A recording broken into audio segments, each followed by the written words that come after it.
Well, for more on this story, we're joined now by Peter Dickinson, Ukraine editor at the Atlantic Council. Thanks so much for being with us on the programme this evening, Peter. Tell us firstly, why exactly is Vladimir Putin agreeing to this now? The announcement coming, of course, just ahead of that deadline imposed by Donald Trump.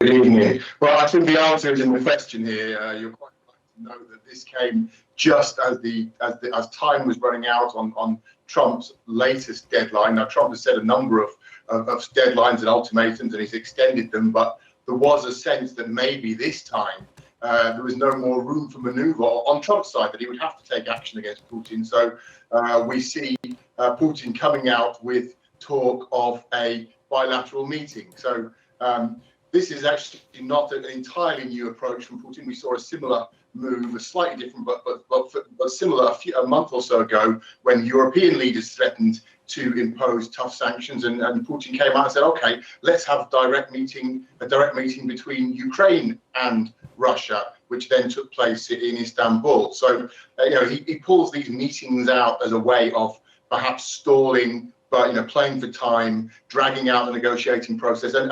crucially avoiding any further sanctions measures or increased support for Ukraine. Certainly, the talks between Ukraine and Russia that we've seen in recent months have not produced anything of value. So there is a lot of skepticism whether we're going to see any real progress if Trump and Putin do indeed meet next week. And is there any reason at all to be optimistic? As you say, Putin has been completely unwilling to compromise on anything until now.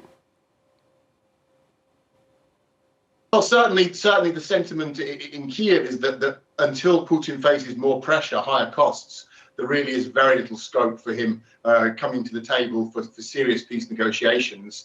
Of course, we don't know what the realities of the situation are inside Russia. We see that Russia's economy is struggling militarily. They're not making much progress and they're suffering very heavy losses. So it may be that Putin is feeling more pressure internally or feels more vulnerable than perhaps he's letting on. But frankly, that's quite an optimistic outlook. I would say, broadly speaking, it doesn't look like he's ready for peace. And I think it was very telling today that he came out and said, yes, I'll meet Trump. No, I won't meet Zelensky. My conditions have not been met. And by conditions there, he really means Ukraine's capitulation. And you've written not so long ago that any settlement based on what Donald Trump has been proposing would have been essentially regarded as a victory for Russia. So regardless of what the US president now offers the Kremlin, is there any chance that Vladimir Putin is going to back down? Will this lead to peace? If it doesn't, what then for the war in Ukraine?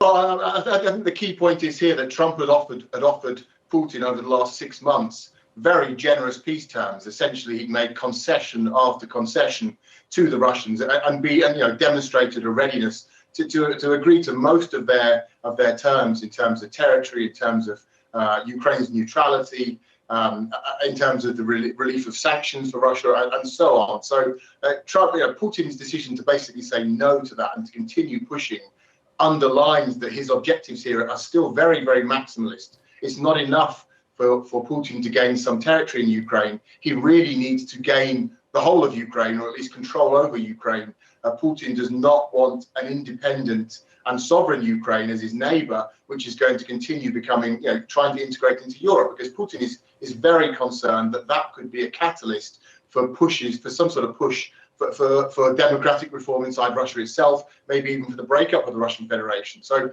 he's been very clear that he's going to continue pursuing these maximalist goals. Now, if he says no to Trump's proposals, as he already has done, if he continues to refuse to sort of make any sort of compromises, then the only real option is to increase the pressure on Putin and on Russia. Now, Trump has the tools to do that. It looked like he was about to do that. Now we're going to talks. Perhaps if these talks don't bear fruit, we'll finally see that pressure applied. But at the moment, again, we have another pause as Trump looks to somehow, broker a deal, as he loves to do. And, we have seen a change of tone, as you say, from the White House over the past few weeks even. But is there real cause to believe that Donald Trump is actually going to exert this pressure on Russia?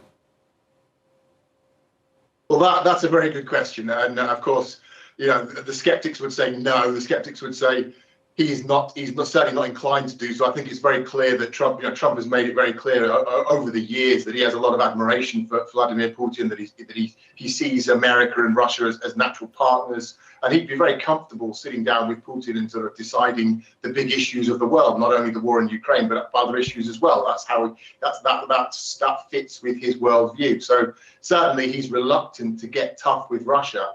But at the end of the day, he is the president of America, and he can't be seen to be weak, and he can't be seen to be manipulated. And that's what he has been seen to, that's what it's been perceived as in recent months. Even from within his own support base, his own party in America, there've been people saying, look, Putin is taking you for a ride here. He's playing you. You have to defend American interests. And also, opinion polls in America consistently show that there's very strong support for America's backing of Ukraine and almost no support for Russia itself in America. So Trump has good reasons for his own political interests, and also in terms of his base and in terms of American opinion, for getting tougher on Russia. Whether he'll do that or not is difficult to say, because he really doesn't want to do it on a personal level. But he may actually find he has no choice, because there's no middle ground between the Ukrainian and Western positions and Russia's position.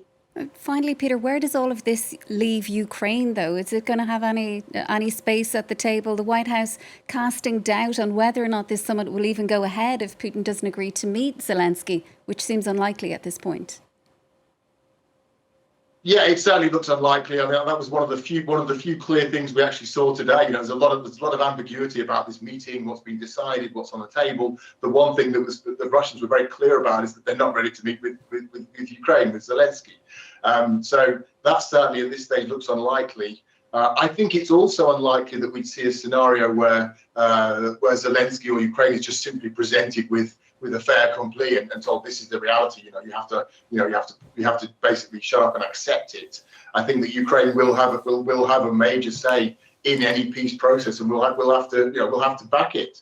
Zelensky himself also will have to get the support of the Ukrainian people. So at some point, of course, Ukraine will have a major stake in this. Europe also, to a lesser extent, but certainly Ukraine, certainly the Ukrainian people. The Ukrainian military is a major factor in European stability and security now. That can't be overlooked.